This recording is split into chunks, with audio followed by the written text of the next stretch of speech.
Hello, dear listeners. Today's topic of discussion is the 1939 proto-postmodern novel At Swim Two Birds by Flann O'Brien, real name Brien O'Nolan, alias Miles Nagopoline. Early on, the main character of At Swim Two Birds, the slacker undergraduate student who spends more time drinking in pubs and working on his novel than studying, explains his theory of the novel.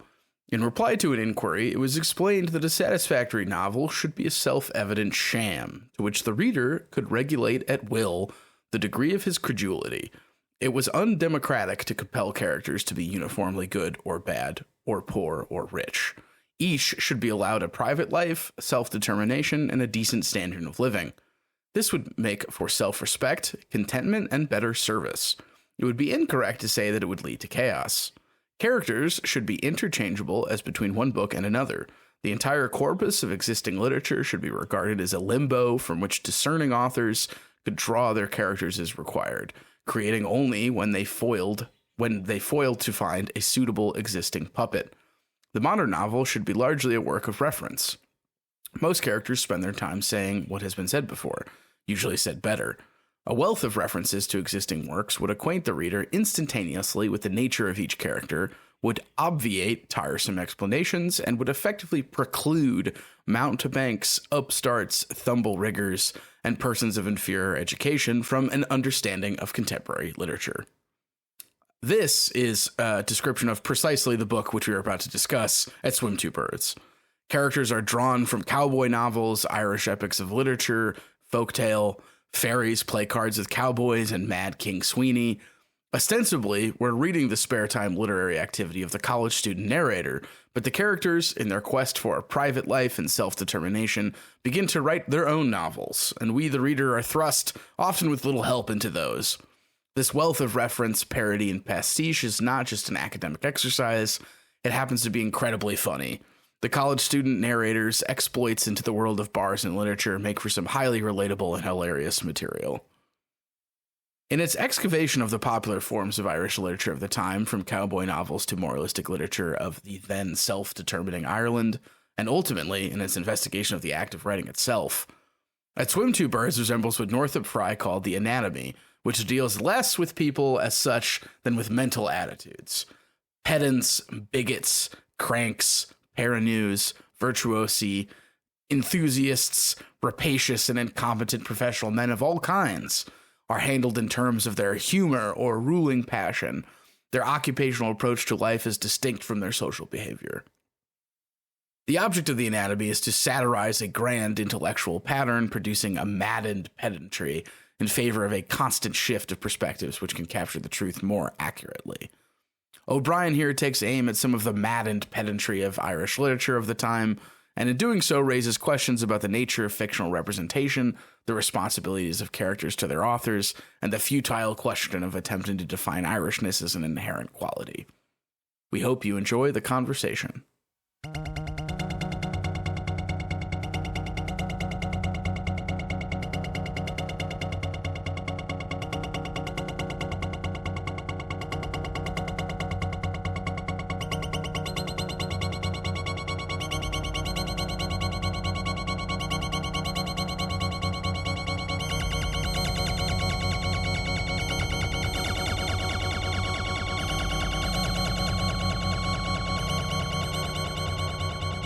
Saying something.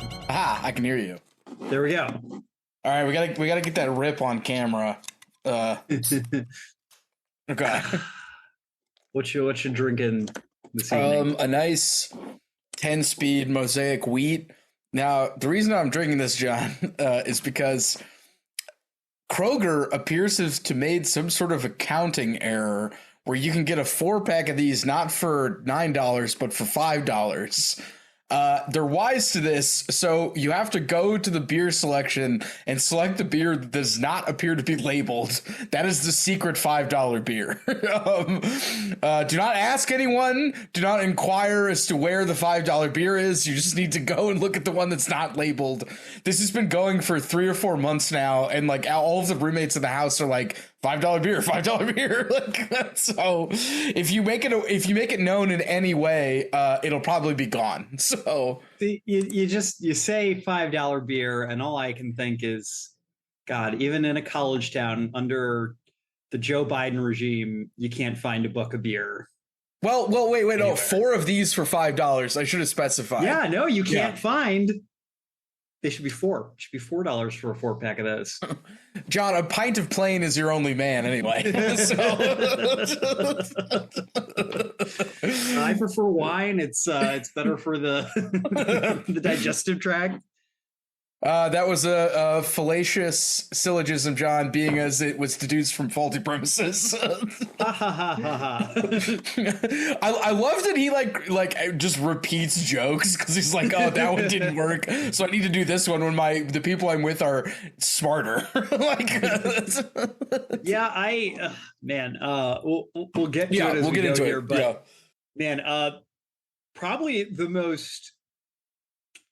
It's either the nameless narrator of our book today or Laza from Street of Crocodiles, but yeah, really relatable protag in this one. definitely saw a lot of myself in this young man. Did you reflect on your leisurely literary spare time activities? Yes.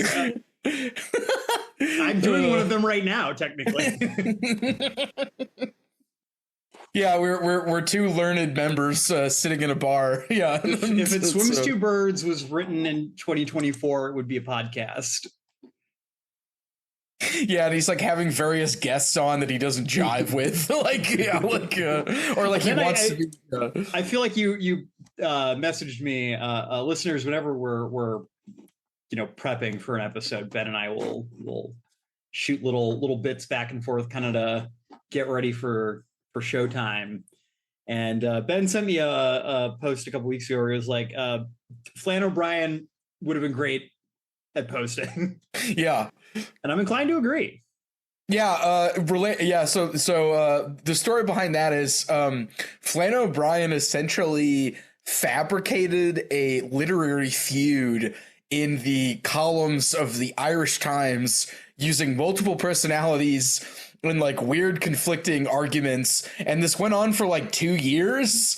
And so the Irish Times is like, well, let's just give you a column. So he got his own blue check account from a war essentially against other literary critics, literary posters, and then they gave him a free account. They said, it's all yours.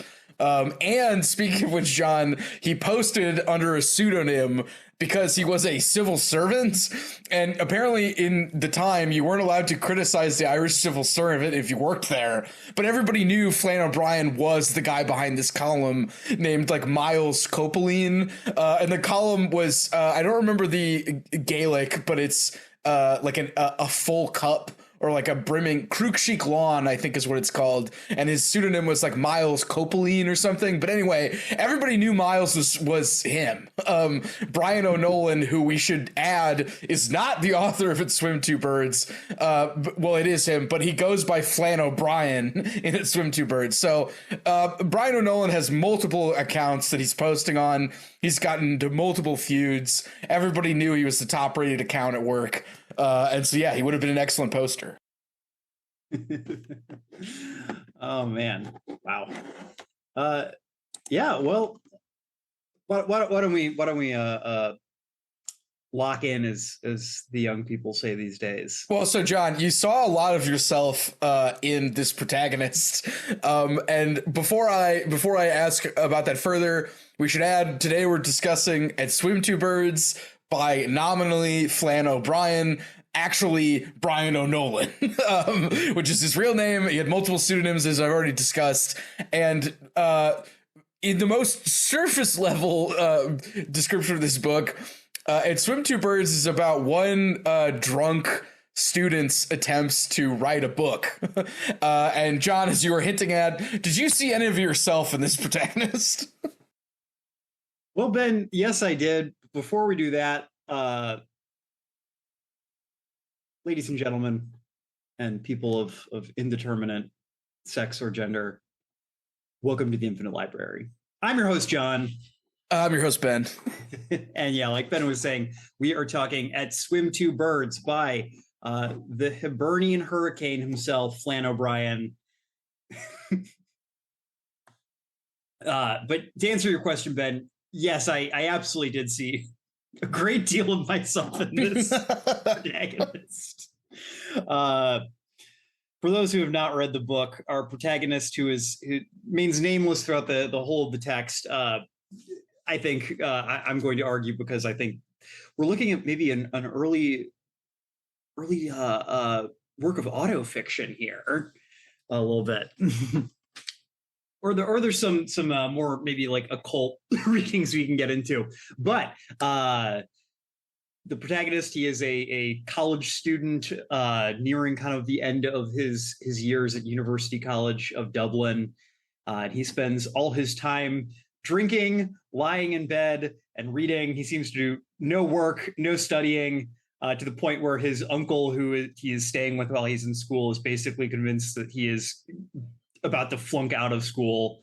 And for most of the book, we have no real reason to disagree. At one point, he goes, "Do you even open a book at all?" And the narrator goes, "I open many different books at all hours of the day."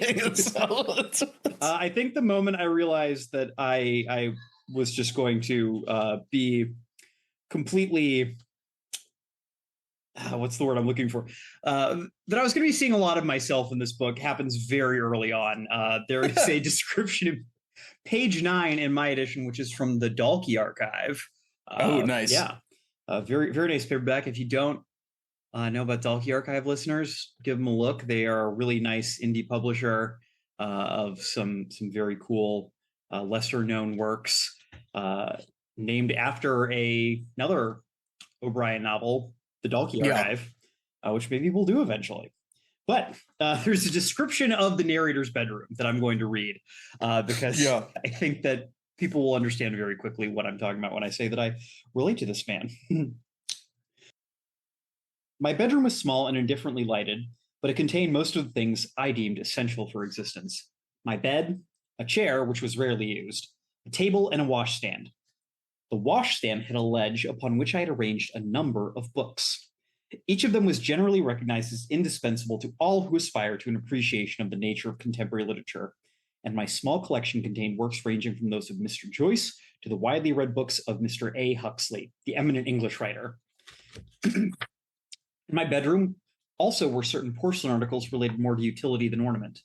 The mirror at which I shaved every second day was of the type supplied gratis by Messrs. Watkins, Jameson, and Pym, and bore brief letterpress in reference to a propitiatory brand of ale, between the words of which I had acquired considerable skill in inserting the reflection of my countenance.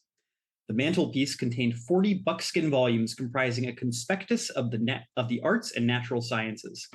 They were published in 1854 by a reputable Bath house for a guinea the volume. They bore their years bravely and retained in their interior the kindly seed of knowledge, intact and without decay. "I know the studying you do in your bedroom," said my uncle. "Damn the studying you do in your bedroom." I denied this. Nature of denial. Nature of denial, inarticulate of gesture. Yeah. Then, so right there. You, but I distinctly remember, I have this distinct memory of when I went away for particularly my sophomore year of college, where I kind of had developed a little bit more as a reader, kind of had a better idea of like who I wanted to portray myself as at school. And I remember carefully selecting which like 10 to 15 books I was going to bring, because I went to a school where you basically lived on campus for 3 or 4 years. So I didn't have like a ton of space to bring my whole library with me. But I remember I was like, I have to pick exactly the 15 perfect books that won't just look great on the shelf, but which will also, when perused by someone, coming into my room for the first time, will tell them everything they need to know about me as a person. Yeah. Well, yeah, I mean, you gotta display your erudition when you're an aspiring scholar. The nameless narrator has everything a boy could want from the arts and sciences. I particularly like the touch that the mirror is like a yes. advertisement for ale, and he has to like look between the letters when he's like shaping. Like another thing that's just feels pretty relatable to even the modern college experiences. Yeah, you just pick up all this garbage that's covered in branding. Also, the uncle implies that he's maybe just in there jacking off, but he doesn't actually say that. Like later, he goes a little bit later on that he goes, "I open several books a day. You open your granny," said my uncle. "Oh, I know the game you read above in your bedroom. I'm not as stupid as I look. I'll warn you that." So like, she's like, "Yeah, you're in there jacking off. You don't even work at all." like you open your granny. Yeah, you open your granny. I'll give you that. Yeah. So our narrator is the kind of like haphazard squalor that you might get into if you're a college student or maybe trending towards grad school as well. I know I had a place that looked like that for a couple years before I cleaned up my act. So.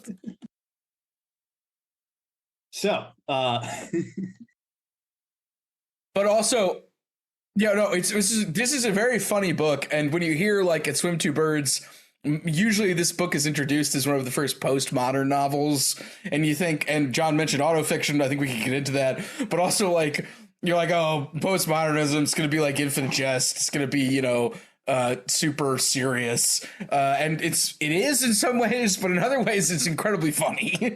Because again, I think Brien O'Nolan's training as a columnist and his gift for, I would say, impression, because he does many impressions throughout this book. Impressions of being a drunk undergrad, impressions of being an Irish hero, Finn McCool, whose some speech he actually translated himself, because Flann O'Brien got a master's in Irish literature, and I think it's like the nature in Irish literature. His thesis was he published his thesis in 1934 on Irish nature poetry. So he could read and presumably speak Middle Irish, and so he translated this epic fragment of epic poetry, this address by Finn McCool, like Ben said, one of the great heroes of the Irish heroic cycles. Which also some of that stuff to me is incredibly funny in terms of like overstatement and like epic simile and sort of like gargantuan pantagruel, where they talk about how like scores of young children can play handball against his backside, like, which is just incredible. So yeah, those are some of my favorite parts of the book. But so I read this really interesting essay called Anatomy of the Novel, Flann O'Brien's Swim Two Birds by David Cohen, published in 20th Century Literature in 1993, where he calls this book an anti-modernist modernist work questioning the entire enterprise of creative activity. Yeah, I hopefully we'll get to that, because this does raise some weird questions about the relationship between the author and the author's characters. But anyway, yeah. So I think that the postmodern reading is very, very current, because this is definitely a book that is, I don't want to say it's doing postmodernism early, but maybe it is. It's really, I think, deconstructing a lot of kind of the assumptions of Irish literary tradition up to this point. Yeah, like you said, Ben, we have the stuff with Finn McCool, which is really, I think, parodying sort of the nationalist gloss that a lot of those old heroic poems took on at this point in Irish history. Yeah. And I think we have kind of a lot of deconstruction of the Joycean type. I think that I read another essay called Culture is Colloquy by Kim McMullen, which draws a lot of parallels between this work and Portrait of the Artist as a Young Man by Joyce. I think that's very interesting. And I think it's also parodying a lot of kind of moralistic naturalist literature, which I know is kind of our bane of existence when we're talking about kind of late 19th and early 20th century literature.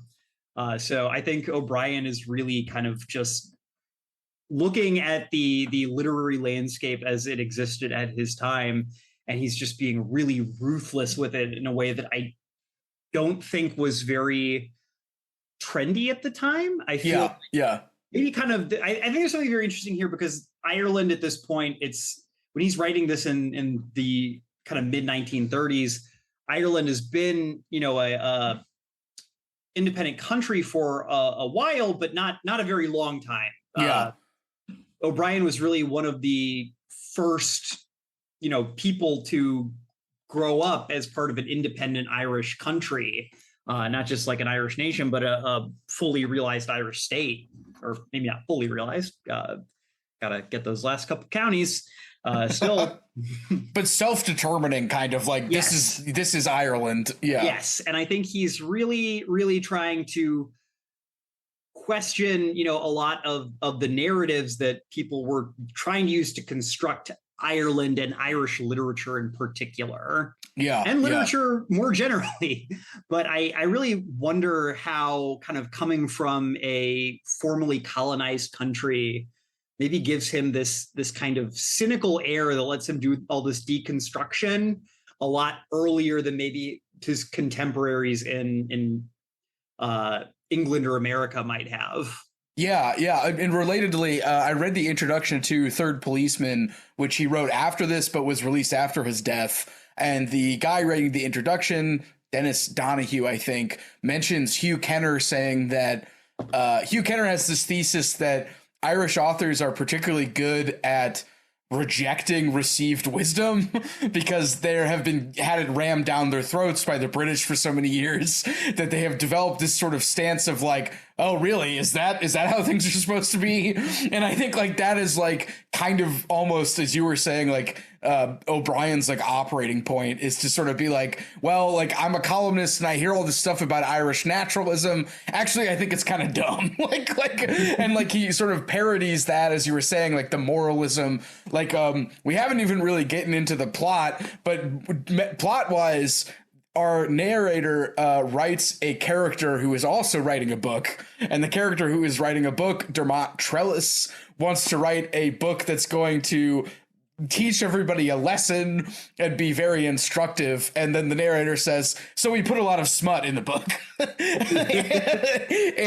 and Dermot Trellis is like, this kind of parody of this Irish like moralist who was big at the time because Ireland was trying to self-determinize and come up with like an identity and say like this rustic Irishness is like, the be all end all. And, Brian O'Nolan being like kind of a, or Finn O'Brien. I keep flapping between the two.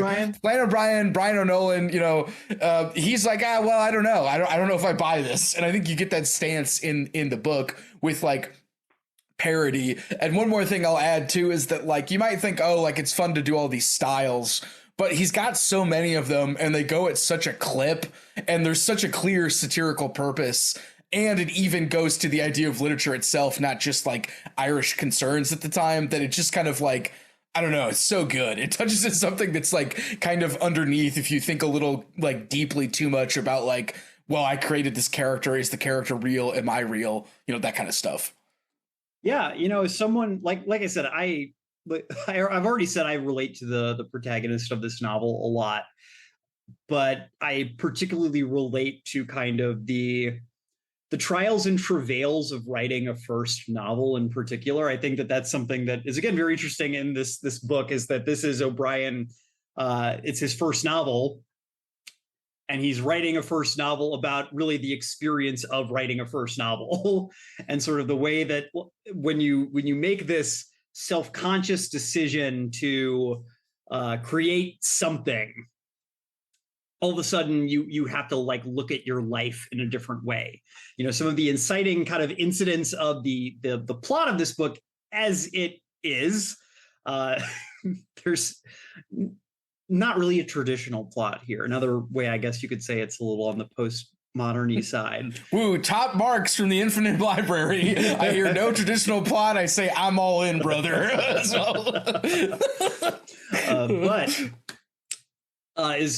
decides he wants to write this, and he starts interacting with people in kind of his world in a more deliberate way. He starts trying to notice like how people talk and like what kinds of words and affectations work with some types of people and with others. One of the first scenes in the book is he goes out with a guy named Kelly, who is a friend of his from school, who is kind of a country bumpkin who, by hook or by crook, has ended up being able to attend university, but he still has a very, like, I guess we would say in America, like kind of down home disposition. Yeah. What do you think about the bit that he does? So when he's hanging out with him, they're going to a pub, and the tradition is that you buy somebody drinks if you're taking them out. And he pulls out money and he just goes, "This is all I have," and it's just enough to buy himself a pint. And so the narrator goes, "Oh, okay." And then the narrator starts doing that with cigarettes, where if somebody asks if you have cigarettes, he pulls out like a half of a smoked cigarette and he goes, "This is all I have," to avoid like giving the guy a cigarette. So yeah, like you were saying, he immediately just starts doing the bits that his friend does. Yeah, no, I mean, again, I think that as someone who, again, I hate to get into like, authors are such wonderful types of people, but I think that there is this thing when you decide you want to write, or really, I think maybe do any kind of creative work. I can't speak for people who really like to make music or paint or anything like that, even though I've tried my hands at both of those. Writing's the only thing I've ever gotten particularly serious about. I think it requires you to look at the world a little bit differently. You suddenly have to start taking the ways that you look at the world in kind of a passive way, and you kind of need to like sharpen up and be a little more active in noticing, like, how do people talk? How do people act? Yeah. Because when you're a writer in particular, you don't have other things, the text is all you have. You can't rely on, the way someone who makes movies can maybe get by on beautiful visuals or, a really banging score. When you're writing, you just have the text. And so I do think it really requires this level of study of the world and of people to get that realistic sense you want when you're writing. That's something that definitely I struggled with when I was kind of writing my first abortive novel, is that I was trying to write like some historical fiction, basically. And I really just like a lot of my dialogue, when I went back and read it, like felt very flat because I don't know how people really talked back then. And so I'm trying to do what he's doing, where it's like, okay, how does like this character kind of is inspired by this person I knew in my life? How do they talk? But it's like, okay, but they're not like a peasant in like 300 BC China. So I don't really know if that's going to work. Yeah, one of the things his down home friend sends to him when they hang out, he goes, "Ah, my hard man." And then like various characters in the author's novel start saying that in particular moments of like, I need to communicate like rusticness, or I need to like, that's another interesting thing that I like about Flann O'Brien, is that he works in types, but the types never feel to me like cardboard cutouts, because I can tell that like there's clearly an intention in presenting these types, and I don't go, oh, if only they had more character complexity, because the complexity itself is like the text, like the words on the page. It's not like psychology or something. Well, I also think that, and again, I'm sure we're going to keep circling back to this as we go through the book, but like you said, like we've been saying, this is a book that really is questioning the creative enterprise as a whole. And so I think that when you say that, it's because O'Brien, I think, is questioning the way that writing fiction kind of requires you to turn people into types. At the end of the day, you can only most people, like, you don't you kind of end up basing characters on people, kind of not necessarily because you want to, but just because that's how you know people. And so it does you end up kind of boiling people down to types, or taking qualities of people who you do know more intimately and kind of boiling them down to a type, because you're trying to kind of hide maybe that this is inspired by a person you really know, or just again, kind of you're doing the alchemy of like, okay, I'm going to take this quality of this person I know and this quality from this person I know. I'm going to mix them together and see what happens there. And I think that O'Brien is kind of asking like, what are we doing when we create fiction? And what are we doing when we, what are we like? How does what we see in the world reflect into fiction? And then how does what we do in fiction reflect back into the world? I think that. And what is the author's responsibility to that as well? No, absolutely. I think that this is a book that is kind of, O'Brien is really like building this hall of mirrors where we have the book we're reading, At Swims Two Birds. Yeah, At Swim Two Birds by Flann O'Brien. We have, which is ostensibly the story of the narrator. Then we have the manuscript of the narrator's novel, which is the story of Dermot Trellis, the novelist. Yes. And then we read passages of Dermot Trellis's novel, in which we don't get very far before his characters kind of realize that they have agency while he's asleep, and so they proceed to start sedating him so they can live their lives. Right, because he wants to use them for a horrid morality play. And they do not want actually, that. I have a character who I think is a really interesting example of kind of what we're talking about here. I think will serve as like a great like show of what this means. So like Ben kind of gave a little bit of an intro to what kind of book Trellis sets out to write. Trellis is, he's kind of this moralist. He refuses to read any books not printed in green, which is apparently like the color that like some Irish nationalist press would print their books in. But like he's never read the Bible. He's only kind of read like these weird tracts about the Bible by these weird Irish nationalists. And so he's kind of said to be like he was like very learned in like a few subjects, but is otherwise like very ignorant but very like opinionated. And he kind of sets out to do like kind of this shitty Zola, like Emile Zola thing where like I'm gonna do like a realist novel that's gonna teach everyone like a valuable lesson about like society and like the way that like bad environments turn people bad.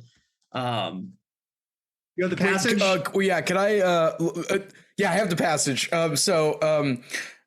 Trellis, okay, so in italics, extract from manuscript where Trellis is explaining to an unnamed listener the character of his projected labor. It appears to him that a great and daring book, a green book, was the crying need of the hour, a book that would show the terrible cancer of sin in its true light and act as a clarion call to torn humanity. Continuing, he said that all children were born clean and innocent. It was not by chance that he avoided the doctrine of original sin and the theological profundities which its consideration would entail. They grew up to the polluted by their foul environment and transformed, was not the word a feeble one, into bawds and criminals and harpies. Evil, it seemed to him, was the most contagious of all known diseases. Put a thief among honest men and they will eventually relieve him of his watch. And then scrolling down to the end, presented in its own milieu in the timeless conflict of grime and beauty, gold and black, sin and grace, the tale would be a moving and a salutary one. Hack garbage. Yeah, and I love how he gets carried away with his like description. He's like, "Oh yes, I chose this word precisely." He says, exactly. He's informed by Irish nationalist literature, and he's writing hack moralist garbage essentially. The kind of central plot that he outlines for this novel is basically that there is a scoundrel named Furiski. And then a beautiful, pure young woman named Sheila Lamont. Basically, he is going to write this novel to have Furiski ravish and ruin Sheila, and it's going to serve as this great, moral exemplar for everyone to read and kind of know, like, oh, this is not the way you should live. But so he's summoned. Instead, it's kind of told how Furiski is summoned out of the ether by his writing as a 25-year-old with a full life but no actual like experience of it. He has all the memories but no experience. And it turns out Fursky is actually not a bad guy, and he doesn't want to do this. And another thing, I don't know if you caught this, Ben, I didn't catch it until a little later when I was kind of reviewing some passages. Fursky is also Jewish. So there's a reference in kind of one of the passages with Finn McCool, who Trellis ends up bringing into the novel basically to be Sheila's father in kind of this weird twist. The great Irish hero will be the father of this virginal woman. To like, the Irish were doing all these great things while your people were worshiping the golden calf across the sea. And so Fursky is kind of this he's this wicked foreigner. He's this wicked Jew who's come into Ireland to ravish this winsome lass. And again, the character himself, once he has some agency, once he's kind of been left on the page unfinished, he's like, I'm a good person. I don't want to do that. And so very quickly, the characters in the novel end up realizing, like, okay, if Trellis is asleep, we can be ourselves. It's only when he's actively writing that we're kind of forced to behave in the way that he tells us to. And so they begin drugging him. Trellis also crucially, in kind of a moment of pretty shocking hypocrisy and honestly like a pretty horrifying image. Despite the fact that, again, this novel is supposed to be this moralistic tale, he ends up being the one to rape Sheila Lamont. Yeah, and it's revealed like offhandedly. Like it's in one of the so the book has a couple moments where somebody, usually the narrator or somebody else, is like, I need to summarize everything that happened, and he just kind of reveals that Dermot Trellis rapes Sheila, this woman that he created to be the subject of his horrible plot, and he's so taken by her beauty that he does that. Pure and perfect at the outside of the book that he can't help himself, per the novel. Which is a pretty gnarly. And then that gets gnarly and dark as well. Yeah. So again, which is that this assault creates a child, the half-fictional Orlick Trellis. Who is both. He's half-fictional, and he is also born just kind of randomly, and various characters go to his birth as if it's sort of like the Three Kings of Orient are, like little town of Bethlehem, they bring various gifts, and Flann O'Brien indulges in this long list of all the gifts that they bring to this son's birth. He ends up kind of being talked into by the other characters that his father has been tormenting to write a novel where his father is tortured and put on trial for the crimes he has committed against these fictional people that he summoned into existence. Yeah, and they argue about what's the right manner of punishment for Dermot Trellis and his sins. Should he be tortured to death by an Irish trickster character named the Puka? Should he be put on trial? There's some horrific descriptions of his face getting kicked across a yard, which honestly was kind of unsettling. I don't know if you felt that. Obviously it's horrible what Dermot Trellis did, but the descriptions of the physical torture of him get incredibly detailed. It was I read that in the morning before work, and it just kind of was I feel really weird reading this at 8 a.m. What's also hilarious too is some of the more gnarly descriptions happen when Orlok is not in the room, and the characters that have talked Orlok into doing it are like, "Oh, he's away," and they start like writing these like really tortured descriptions of what's happening to Dermot, and then Orlok comes back in, and then it gets like kind of normal again, like, or like rather, there's justice, you know. So, in quotes. Yeah, so we're working on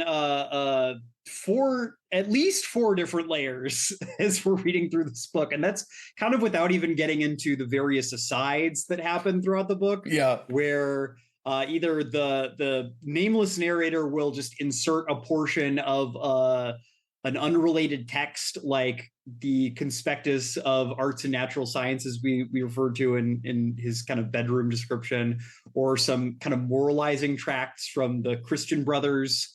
About how if you drink too much, you'll die, essentially. Drink too much tea. Oh, tea, shit, I didn't even notice that. Or smoke too much.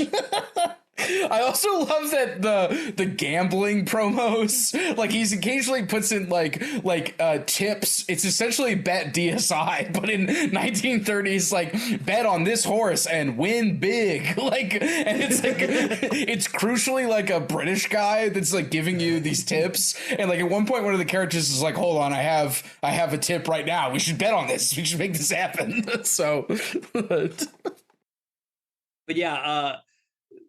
And then there's also the bits. There's a whole bit where Finn McCool basically relates the whole story of the Mad King Sweeney, which is some people actually say where the title of the book comes from. But he also like recites all these poems that were written either by himself or by the king. And so we're just kind of constantly slipping in and out of like different layers of our narrative. Yeah. And there's crucially scenes where like the various characters interact. And I also, John, wanted to ask you, had you heard about Mad King Sweeney? Because the premise of Mad King Sweeney being a Celtic guy who assaults a bishop, a Catholic bishop, and is then cursed by the Catholic bishop to basically travel the landscape of Ireland and sing sad songs in the trees until he's killed by a spear, is like an incredible moment of like religious clashing. And it's interesting that like that's kind of like one of the linchpins for the book, is that like, how important is Sweeney to this narrative? And the fact that he goes to its Swim Two Birds and then doesn't sing a song in what's presented in the book. Does that mean that this book is one of his songs? Had you heard of Sweeney before? Because I had not. So I'm not like I don't know a ton about Irish mythology. I'm sure I know more than kind of the average Anglo pedestrian, but I'm not an expert. I feel like I'd heard the name Sweeney before, but I might be. I don't feel like I knew anything specific about the story. But yeah, so Sweeney, this is like this is not like an invention of O'Brien. Sweeney was an Irish king. I don't know if he was historically real, but mythologically, you know, this is his story.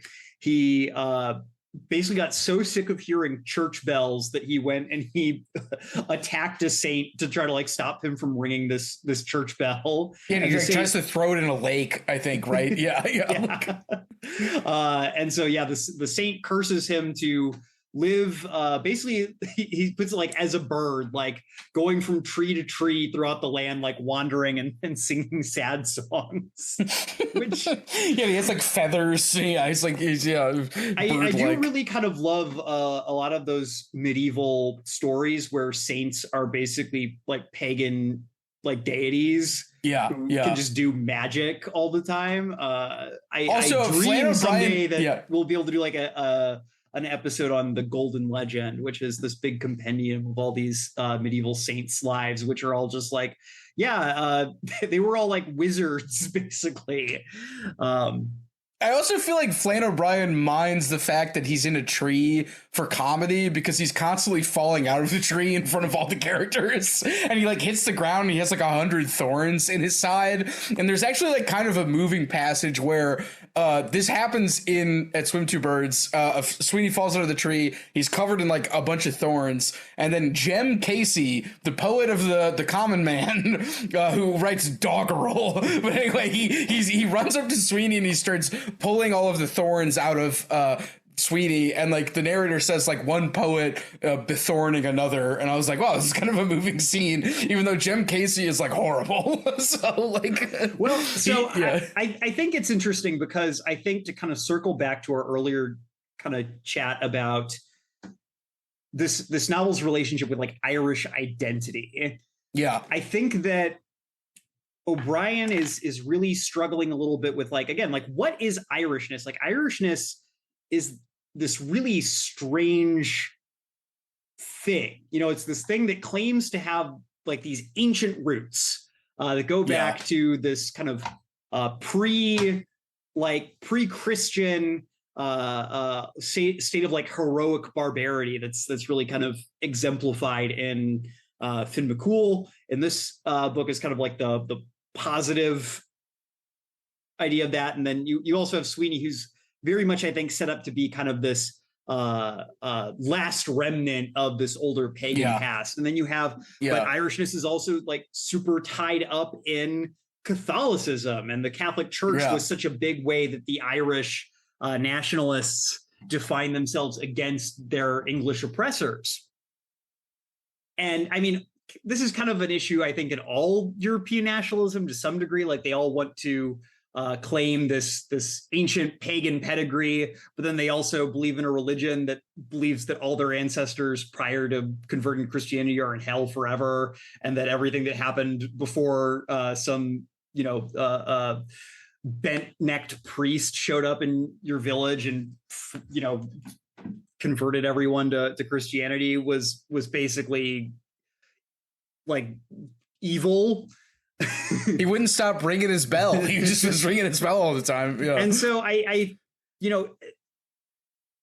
there's not like a ton. There is some done with religion in this book. It's something where I feel like the religious elements in this book were kind of a part where I felt my ignorance of like Irish society at this time kind of coming to the fore, where I didn't they referenced the Christian Brothers several times. I wasn't 100% sure who the Christian Brothers were. I think they're a monastic order, but I wasn't sure if they were like a secular society or something. Yeah, it definitely, I feel like in that regard, because I had mentioned earlier that Flann O'Brien got to make fun of the civil servants with his column. I feel like he kind of pulled his punches a little bit on making fun of like Catholicism, and instead made fun of like the sort of teetotalers that resulted as a result, like that came about as a result of Catholicism, like no tea, no tobacco. If you drink alcohol, you'll die. And I think he kind of focused it more on them, like the moralists, than like, I don't know, the edifice itself. Yeah, I definitely agree with you. And I think that some of that is probably just, again, we've grown up in America in the like late 90s to now. And it's like, we've never lived at a time, like, even though America is like still overall like a fairly religious country compared to like a lot of modern Europe, we've never like lived in a world where it's like, oh, religion, like one religion is just like the water you swim in. And so I think that can make it a little hard to, even though I don't get the impression that like O'Brien is like a super firm believing Catholic, like I definitely feel like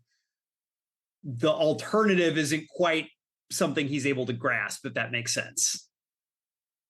Yeah, and to like, I don't think he's gonna assault like, for all of his satirical targets. I feel like he's like, we'll let that one be for now or something like that. Like, and frankly, he's kind of got enough to do with what he's doing already. It might have just. They said in the introductory essay in my version, he mentions that the second to final draft of At Swim Two Birds was edited down to be a third of its size. Oh yeah, I saw that and I was like, oh my God. I can't even imagine. Because Okay, so wait, so side note. So one of the 80s postmodernists who I like quite a bit was heavily inspired by Flann O'Brien.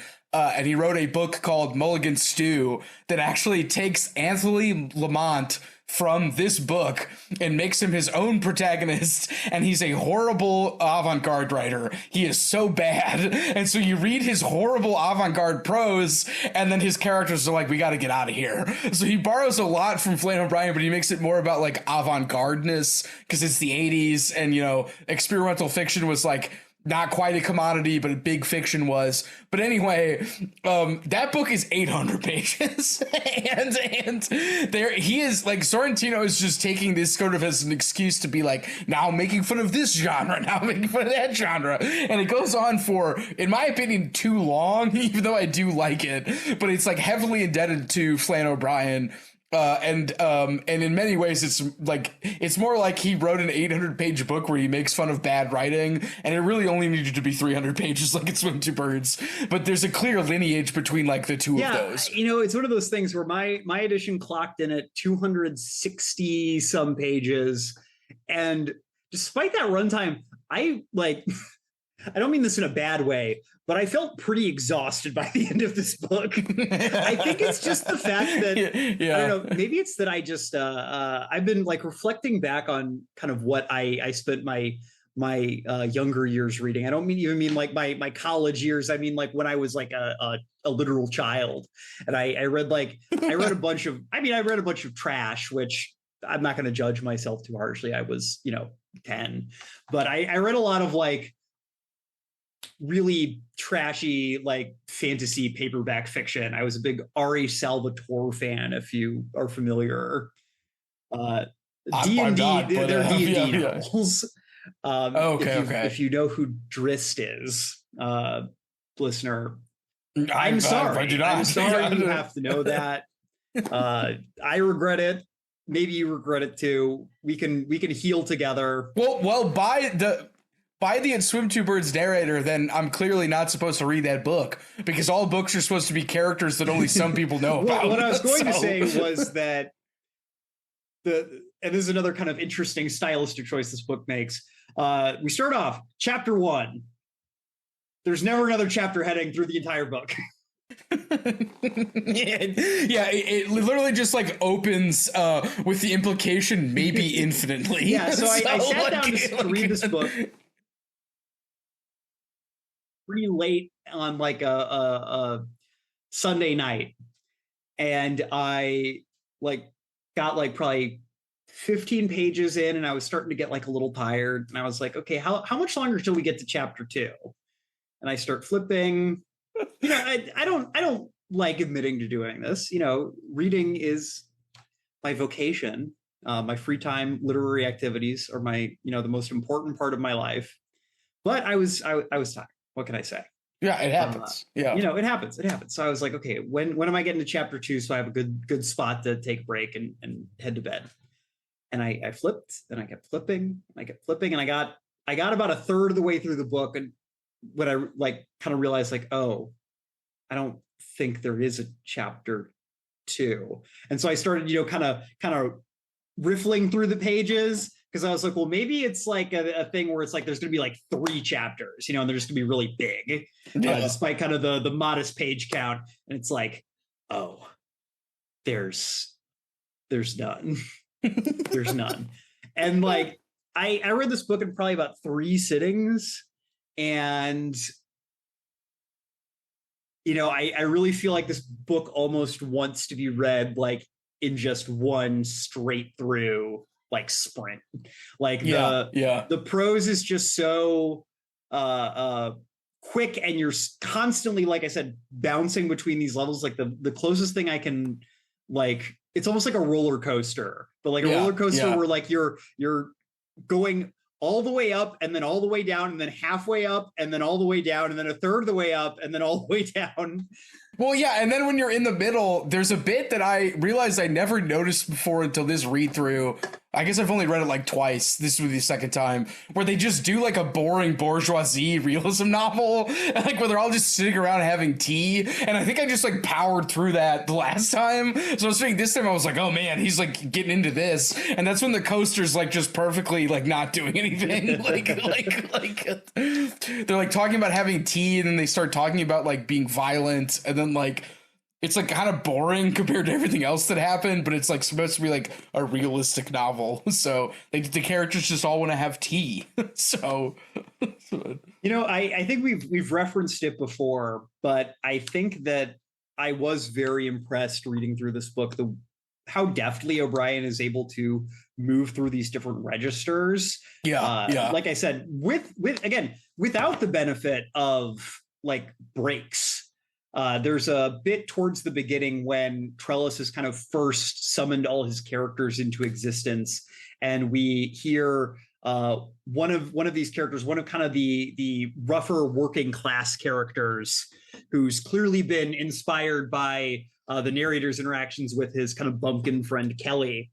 They reveal that they have been cowboys in the past, but in Ireland. Yeah. Irish cowboys. Yeah. And all of a sudden the book like takes a turn, and he's doing this really interesting thing where like he's weaving together like cowboy slang that presumably O'Brien and the narrator have like picked up reading like American like dime store novels. Right, and then because of censorship, like they only let those into Ireland for some reason. Yeah, because of like Irish like nationalist censorship. Anyway, yeah. And then, but working that in with like kind of like local Dubliner like tough guy slang. Yeah, and there's this great bit where he's talking about how like they ended up like basically on like a chase on like horseback through the streets of Dublin, and like they're knocking over people on bicycles. Yeah. They're shooting out tons of windows. And then he like in the middle of this, he takes a turn out to provide like an art, like essentially like an article from the newspaper of this version of the world about this event happening. So he's literally like on a dime, like turning from this like action narrative to this like journalistic detached description, and then going right back into the action, and then going back into the journalism. Also, crucially, like the narrator says that he shot out like hundreds of windows, and the newspaper article is like some rough boys broke a single window. Like, please be aware of the ruffians in this neighborhood. Like it's a complete like undercutting of like the adventure narrative, which is really interesting because this is also kind of right after Finn McCool has kind of told his story, and I found McCool like a really interesting character. I mean, it's kind of hard not to have. Yeah, like you said, kind of this Gargantua and Pantagruel-esque, like epic hero, not feel like interesting dropped into a novel like this. But one of the descriptions is God Big McCool, Big McCool, which is so good. Anyway, so yes. There's a passage I want to read on that, but I'll save it till we kind of get to our kind of get to a good point where we've been talking about him. But McCool is like a really interesting character because he is, again, kind of laid out as this larger than life figure, but then through the whole book, he doesn't do anything. Yeah, he's just kind of there. He's given this one job, which is to kind of act, basically, like he gets cast as the father in basically the book Trellis is writing. Yeah. Because Trellis believes that like a modern novel should just be like an amalgamation of characters everyone already knows that are like plucked out and like put into new situations. Well, I will say the narrator says that, which I think is a really says that. Well, but I think that's an interesting point because, like you had said earlier, if you're going to sit down to write a novel, you have to think about your entire life, and I think. Also, Flann O'Brien seems to be saying if you want to write a novel, you have to think about literally everything else that's been written. And I think one solution to that for the narrator is to go, well, I'll just use characters everybody already knows, and then I'll just put them in situations where it works out. So I think it's an interesting kind of defense of his, project, which is like, listen, I know that other people have written things, but this is my thing. So anyway, yeah. All right, 1 second. Yeah, like McCool never does anything in the book. He basically, like, this is the longest bit he has in the book is just him sitting with all these other characters and like telling the story of King Sweeney. And also nobody wants to hear it because the people that he's telling the story to are convinced that Jem Casey, who speaks for the common man, is a much better poet than the story of Sweeney in his poems. And Jem Casey says things like a pint of plain is your only man, and all the other characters cheer that. And that's something that the unnamed narrator has heard from Kelly, his pumpkin friend. So it just it filters down to that level, essentially. Yeah, I got like little shades reading the bits about good old Jem, where it really reminded me of like when your friend who doesn't read much comes to you and is like, hey, have you like read, like trying to think of like what the equivalent would be today, but have you read like a Court of Thorns and whatever? It's really good. It's really good. I guess like forward like poems like rhyming couplets about beer were the Irish equivalent of YA novels. That reminds me, I remember, speaking of YA novels, I remember since I'm somewhat perverted, I was a big David Foster Wallace head in high school, and this older guy who I knew worked at the library and I kind of respected, and I would talk to him, and one time he was like, hey, like, what are you into? And I'm like, oh, I like David Foster Wallace. And he's like, oh yeah, I'm really into John Green. and since I was like respected this guy, I said, okay, I'll read John Green. And I read like 3 or 4 John Green novels, and I just went, like I shrugged, because at that point I was trying to read like all of David Foster Wallace because I was that messed up at that point. But I was like, I'm gonna read all of David Foster Wallace, and I read like Abundance of Catherines. I read Looking for Alaska. I read I think I read the big one that got turned into the movie with the what's his face. And I didn't like any of them because they're all not good. Anyway, but yeah, like okay. So, I have one more little aside before I get back to Finn, but you mentioning John Green reminded me of one other thing I wanted to bring up as an aside.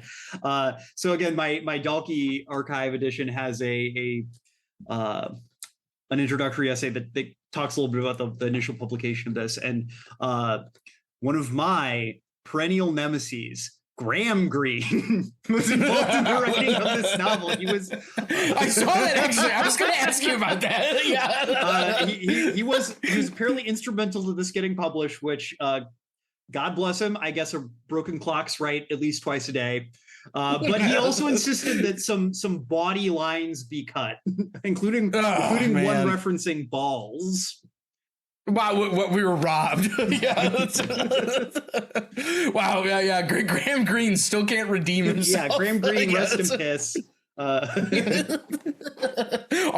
Bozo. But anyway, back to Finn.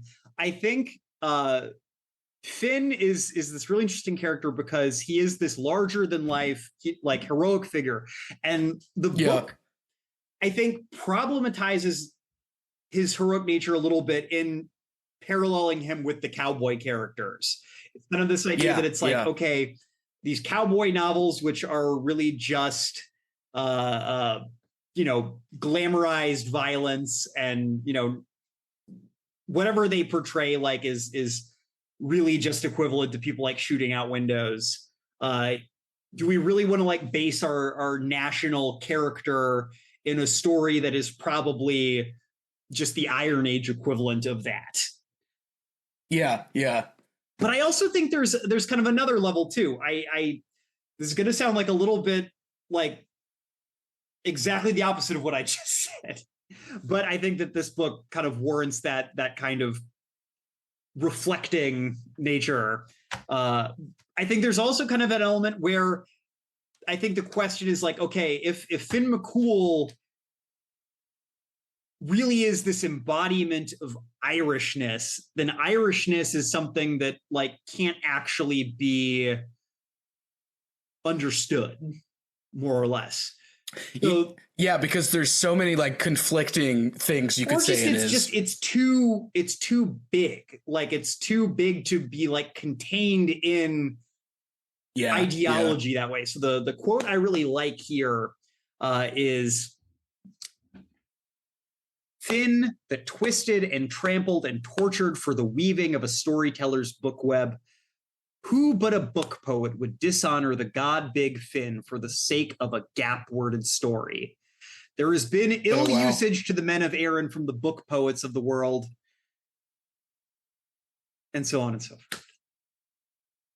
Yeah, you're doing him a disservice by putting him in your measly little like moral story. Essentially, I think that the idea is that if there is like a genuine like Irish character, which I don't think O'Brien is like fully bought in on, like I think he's saying that fiction is like not the place you're going to find it, because fiction like requires a lessening. It requires this kind of narrowing of scope, maybe. And I don't quite know what to do with that, because like we've been saying, like this book really ends up feeling like it's trying to question whether or not writing at all is worth it. Yeah, and I wanted to get to that because, well, we don't have to talk about the ending, but I feel like the ending kind of tries to resolve that, because if you can keep creating characters who punish their authors for their transgressions, then it's like this infinite regress. like it just becomes like worse and worse and worse and worse. So it's like, what's the point kind of like doing this? Do you have to be fair by your characters? Like, what's the point of writing? And I also think, too, it's worth mentioning that, like, apparently the name that he chose for his column was also, like, a stock character. So, like, I think he's clearly sort of bought into the idea of stock characters being, like, the interactions of them is what literature is, not, like, accurate character psychology or realism. Definitely not realism. Or, like, or it's like you were saying, like, yeah, if it's not realism and it's not character psychology, then like, what is it? So I do want to talk about the ending a little bit if you're open to it, because I think the ending is really interesting. So the ending of this book kind of hits a little bit abruptly. We have this nightmare, like kind of Kafka-esque trial scene where Trellis is, like on the stand being judged by his characters, as well as the characters of another author that he stole those characters from, and that author, who are crucially also serving as the judges, the jury, and the witnesses for the trial. And Dermot Trellis also like has all of his ribs broken, so he's futilely trying to protest what's happening to him, despite being like stomped in by various characters for the retribution. So he is finally put out of his misery. Basically, the kind of rough working class characters talk Orlick, his half fictional son, into putting him out of his, like, not really putting him out of his misery. They just are like, basically they can't, Orlick keeps saying like, no, I want to like get to his soul. Like I want to like come up with like ever more like baroque and like nightmarish torments that like will go beyond the physical. But these kind of like rough and tumble characters, like, just kill him. We just want him to die. And so he just gives them what they want, and he gets like his throat slit basically.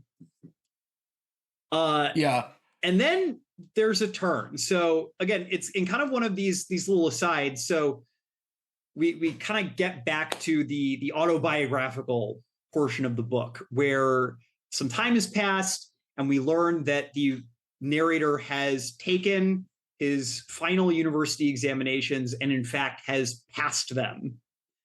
So he is officially a college graduate. And his uncle, who kind of through the whole book has been very dismissive, not exactly controlling, but very judgmental.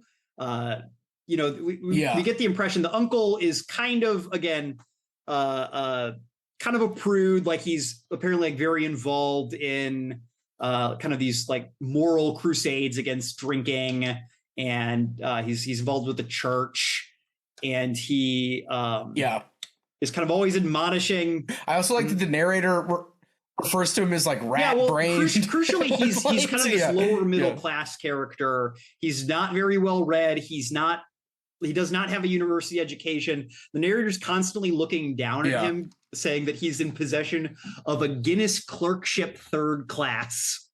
Which when I first read it, I thought meant that he was like an alcoholic, but it turns out no, he actually like works for Guinness as like a 3rd class clerk. But like to the uncle, he's very like proud that he's achieved this much. And his uncle is presumably. John, related to that, description of my uncle: rat-brained, cunning, concerned that he should be well thought of, abounding in pretense, deceit, holder of a Guinness clerkship, the 3rd class. The narrators kind of, these two have been at odds throughout the whole book, and that's really been kind of the major theme of the autobiographical sections is these two characters butting heads. And then the narrator graduates, and all of a sudden him and his uncle, like, they're able to reconcile. The uncle's like, hey, I'm proud of you, great job. Like, he gives him a gift to kind of congratulate him, and send him on his way as like a man. And we realize that all the work that the narrator has been putting into his novel has kind of been this sublimated way of lashing out at his uncle, who he resents for being small-minded and like not understanding his literary pursuits. So Trellis is kind of supposed to be this mirror image of the uncle as this kind of small-minded moralizer. And so suddenly they're reconciled, and all of a sudden, like, the novel he was writing doesn't feel like the thing he wants to write anymore. And so he kind of, through the magic of of the written word, he contrives like a plot twist where Trellis comes back to life, but unfortunately has been driven mad by his experiences. And we kind of close with Trellis being compared to the Mad King Sweeney. And all of a sudden, Trellis is no longer this character who we're supposed to loathe and really just find despicable. He's this pitiable figure that we're supposed to like find some kind of like pathos in his suffering. We're supposed to see ourselves in it. Oh, what a poor author. And it's also he's also the narrator now, because the narrator feels so bad for like writing about basically his uncle like getting the shit beaten out of him because he was like, hey, are you sure you're studying? Getting punished. It seems like you just lay in bed all day. Well, and also, like, remember, Dermot Trellis is described as like never leaving his bed, and he's like, an esteemed author, and then he slowly becomes like this horrific caricature. So I'll admit I found this to be like kind of an oddly touching note for the novel to go out on. Again, as someone who's tried to write in the past and has definitely like slipped into moments before where it was like, oh man, like that's not really how I view that person, but here's this character I made who is kind of that person, but I made them a real piece of shit. Again, it's not necessarily something you do consciously all the time. I think that the novel very much implies that the narrator is doing all this subconsciously. Or at least he's not telling us directly that he's doing it, which... Yeah, that's the interesting part. Like, we're meant to kind of pick up on the connections as the reader, because like he's not like signposting like Dermot Trellis. Well, and crucially as well, uncle, like the autobiographical sections are basically like written as journal entries. Like, they're not dated necessarily. Like, they're not exactly like formal journal entries, but the implication is we're not like in the character's head. Like, he is writing to us as readers. And so there's definitely, I'm sure, some kind of sleight of hand going on there in terms of what he's choosing to reveal to us. But I don't know. And I think that as you raised that point about the ending, it makes sense because like the author's been the narrator has been attempting to align himself with like various like people in the story. So like, is he the down to earth, Carrie type? Is he the more refined Brinsley, who we didn't talk about? Is he, Irish folk hero associated with Finn McCool? And then he finally ends on like, oh yeah, like the uncle, the aggrieved author, Mad King Sweeney, who tells his tales as poetry, but they're sort of like his painful experiences. Like that's the one he settles on. But I also think I'm somewhat sympathetic to the idea that like this could have continued endlessly. Like he could have just kept writing this story and subjugating various people in his life to like fictional, like, events that like, O'Brien himself probably told by the editor, like, all right, wrap this up, has to like cut it off. Like he has to like end. He's like, all right, we got to end it like somewhere. Absolutely. It definitely feels like an ending that is placed at the point it is because O'Brien was told, hey man, you got to get this down to a third of its length. And so he went through and like picked either his like favorite or like the scenes he felt were most crucial. And then the ending's just kind of tacked on there, but sometimes a tacked on ending can still like have a good effect. And I think that again, in terms of kind of the broader ideas we've talked about, again, questioning the whole edifice of writing, I think that it ends on a really interesting note. It doesn't end with kind of it doesn't answer anything like the right. I don't feel like this ending answers, like, I certainly don't feel like, do I know if writing is more worth it or not? I definitely feel like my relationship with writing and reading has been, sorry to use some cringe academic word, but problematized. Can't think of a better word off the top of my head. After interrogated, I guess. I don't know. Problematized, yeah. Interrogated is my favorite version of problematized. But anyway, yeah. But again, this isn't like a plot book, so adhering to kind of the traditional plot beats is not something we really need to worry about. So you can kind of drop the ending wherever, and it would probably create an interesting effect.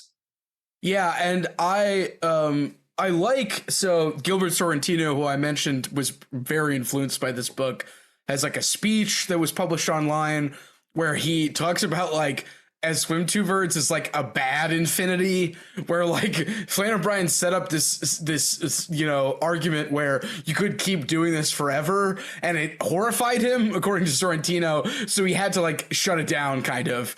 And Sorrentino argues that that's like somewhat productive because he likes the idea of unfinished works, and he likes the idea of like a novel continuing itself, without an ending, even though there is nominally one.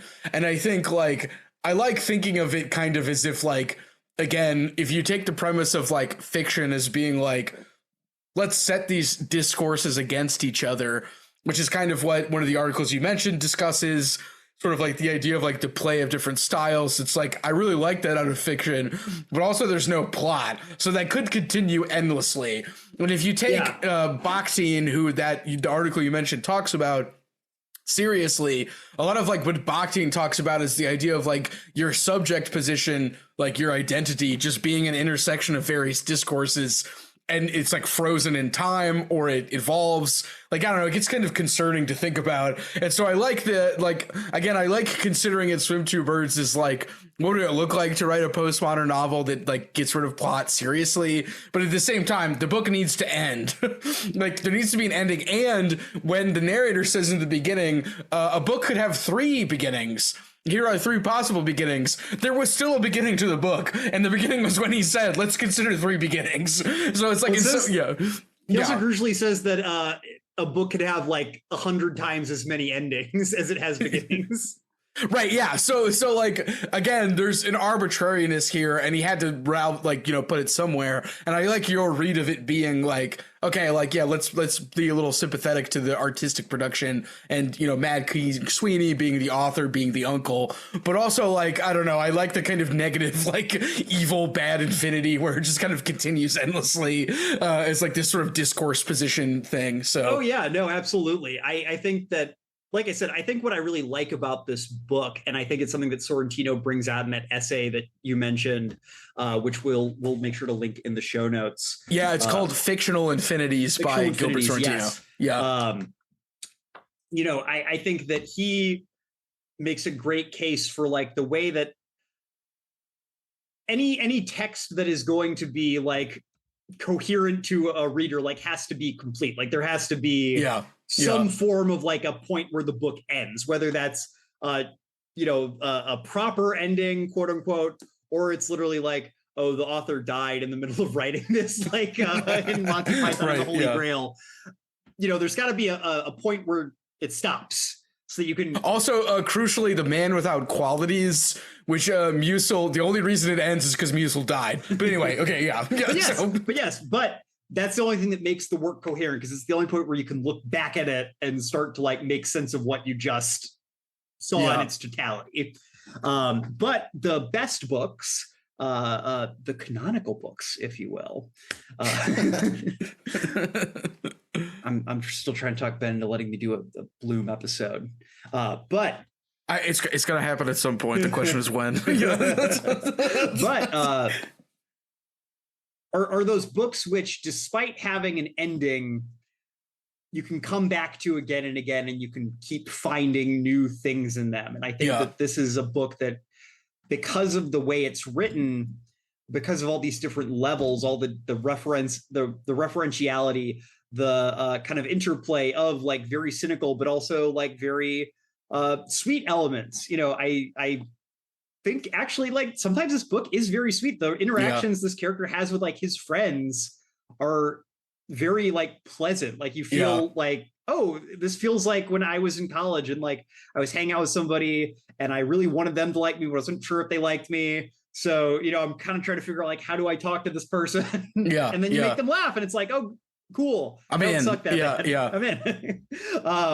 You know, I think all these different levels it's playing with in a very direct way makes it a very easy book to like keep finding new things to talk about. Like we could talk about this book probably for another, at least, you know, double the time we've been talking about it. Definitely. Yeah. And keep finding things to talk about. You know, I think that we could talk a lot about the way that at the end, Sweeney is not just the uncle, but he's also the author himself, and the way that the author has kind of been self-pitying through a lot of the book and concerned about like his own dissolute lifestyle. We didn't really touch on that much. But, you know, maybe there will be a part 2 of this episode at some point down the line. We'll put this to the test. But Sorrentino, I think, makes a really interesting metaphor where he basically says that this book is kind of not necessarily written in like a rejection of Joyce, but that Joyce kind of is the postmodern narrative, like cyclically. Yeah. Whereas this book is abyssal. Yeah. Like he calls it like a cup with no bottom. Yeah, which I find kind of fascinating because like Finnegan's Wake ends when it starts. I think because, as you know, Joyce alludes to, he could have just kept working on it forever, and he worked on it for like 17 years or something, and he finally ended it. So yeah, like I like the image of the abyssal book versus like a cyclical one.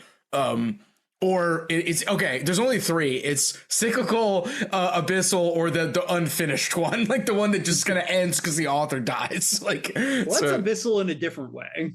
Yeah, and honestly, what's hilarious too is if you read about Man Without Qualities, there are some people that say in being unfinished, it's actually finished. The modernist masterpiece, like, and it's like, all right, okay, like, but. I also think one crucial thing that I think is really interesting as well in this book is that I feel like kind of to really circle back to our initial conversation about O'Brien as a 1930s equivalent of a poster. Yeah. The book, I think, kind of ends with this idea of like, go touch grass. Yeah, right. Yeah. Like kind of I think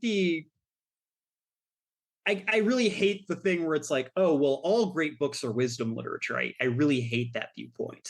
Yeah. But I do think that sometimes it's true, and sometimes it's true not even because it was the author's intention, but just because that's how life works.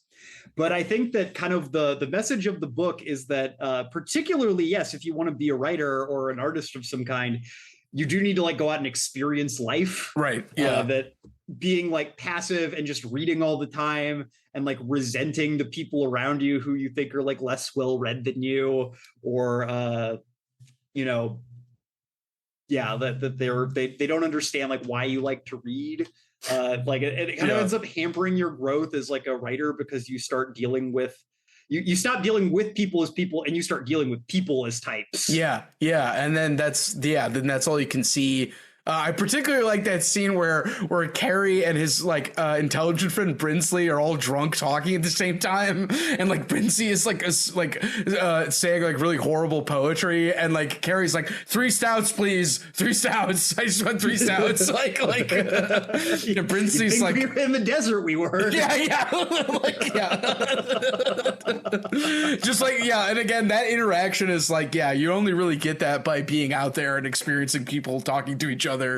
And like being inside your room all day jacking off, and like, you know, that's not the way to go. So listener, Ben and I might be trapped in the infinite library, but you don't have to. Yeah, you could touch some grass, maybe the fair grass of Ireland. Do you have an uncle? Call your uncle. Do some uncle magic. Yeah, hang out with your uncle. Learn some tricks of the trade. Well, Ben, anything else you want to talk about with this book? Like I said, I feel like this is one where we could go on for probably days if we really wanted to. I mean, I think I will say though that I think this is in my infinite library, because I think as much as I was into postmodern literature the first time I read this, I feel like I'm less I'm into postmodernism. But I think like in terms of like what it does and the way that it presents a book as sort of like a series of styles that you can kind of play off of each other, like that's like cool to me. That's generative. I like thinking about that, and it makes me think about things more so than a kind of like realism, sort of like, here's a realistic story of a small town boy. You know, like the ways the ideas in this book bounce off of each other is really, you know, I don't know, important to me as somebody who likes reading, and I want that kind of effect when I read something. So I mean, top shelf infinite library, and I do like Sorrentino's Mulligan Stew, even though I realize that it's just kind of like the 800-page version of this, which is definitely not for everyone. I do think everyone should try to read It Swim Two Birds, because I think it's worth it. Absolutely. It's a quick read, even if, like I said, I found myself pretty beat by the end of it. It was in a good way. Also, wait, one last thing, John. Did you think the bits where they're telling Orlick what to do is like a parody of The Thinking Writer, where they're telling Orlick, you should write this scene, and then like the narrator describes him as going and then he like writes something like, and to me I was getting this impression that he was like satirizing the idea of the author at work, where he's like having a big think, and then he writes something, and then he goes like, oh, that's not quite right, and then he like adds some more. I almost read that more as like a parody of like being a commercial fiction writer. Like the editors are like telling you what to do. The audience or the editors are like hovering over. You feel like they're hovering over you all the time, and like you need to figure out like what's going to make these like fucking morons happy. While still like kind of trying to maintain like some level of like artistic integrity, because like the narrator is like he never quite says like he's trying to like make a living doing this. He's always puts it like these are my spare time activities. Right. And so he's mostly like writing like for the sake of himself and like to show his friends. And I think that maybe this is I kind of read the Orlick scenes as maybe kind of a parodic like hell of, oh man, like I have to please these fucking rubes. Yeah, he does tell him to shut up multiple times. He's like, please be quiet. I'm working. So but yeah, I completely agree with you, Ben. I've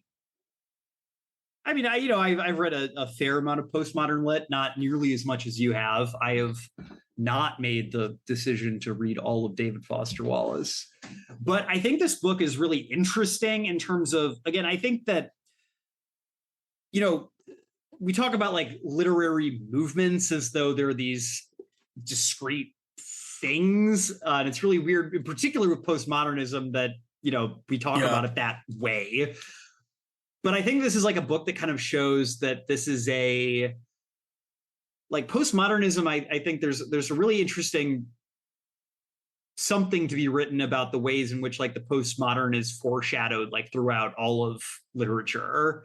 I think that people have been like deconstructing stories like as long as we've been telling them, but maybe with some older works, it's a little harder to tell because, for a lot of reasons. We can maybe look at one of those in the future. I don't want to get too off base here, but I think that this book, like I said, it's so interesting that to see someone doing this in 1939. In a way that like you really don't think about this kind of writing as happening until like post World War II. And I feel like some of that's like coming from Ireland and kind of having gone through this big upheaval in a way that maybe kind of America and Britain didn't have to go through until after the war, after World War II. That's a good point.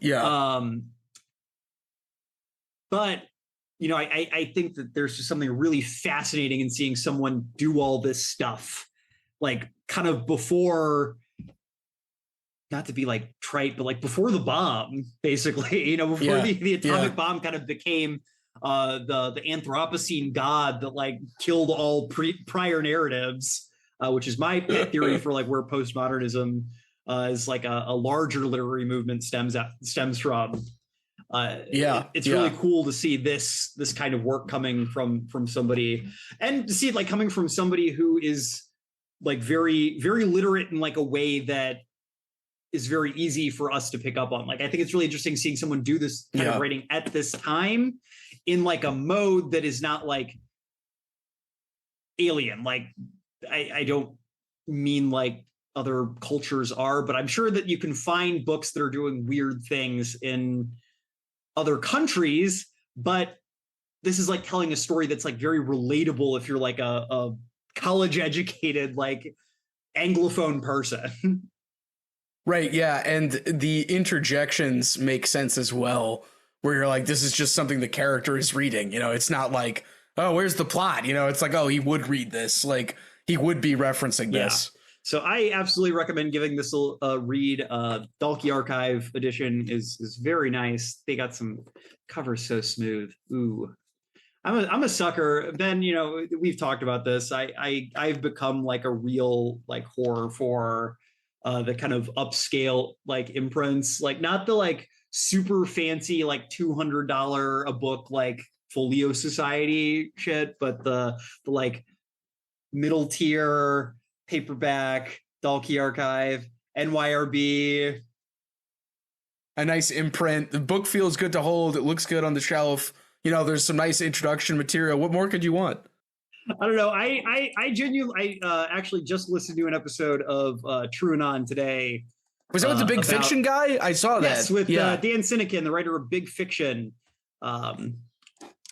who I at one point wanted to reach out to see if he'd want to come on our show, but then he went on like all the bigger shows, and now I feel like we could invite him on, and he's already talked about all this stuff so many times. Anyway, he mentioned, that places like Dalkey Archive, like NYRB, are where a lot of like the interesting work in publishing is happening now, because the big conglomerates like Penguin and Simon Schuster are just so unwieldy. And so I as silly as it sounds sometimes to be like, vote with your dollars, in some little ways, maybe it can help. So I do believe in supporting, smaller concerns like Dalkey Archive, like NYRB, like some of these other publishers. I know we're both big fans of Inside the Castle.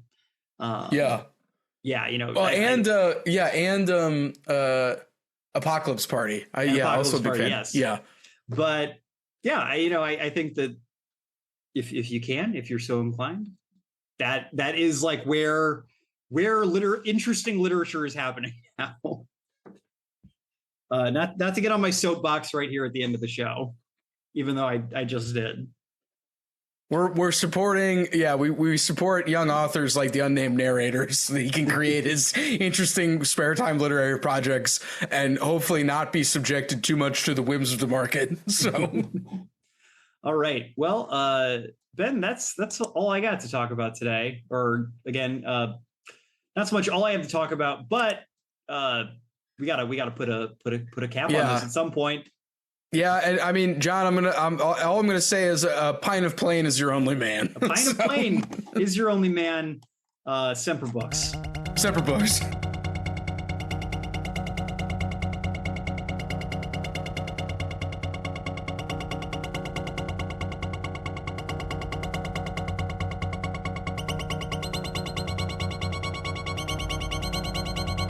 Thank you for listening to The Infinite Library. If you liked our show, we hope you'll subscribe and leave us a review on Spotify, Apple Podcasts, or the podcast app of your choice. It helps us a lot. If you want to follow us on social media, we can be found on Twitter, Instagram, and Blue Sky at Infinite Library Pod. If you'd like to contact our team directly with episode ideas or feedback, you can email us at infinitelibrarypod@gmail.com. Our intro music is by Amos Legend in the Forest of Mayhem. Our outro music is by DJ Daggy Diggs, and our logo was created by Lars Noir. You can support our show by supporting them. We hope you'll join us back in the stacks for the next episode soon. Semper Books, bookheads.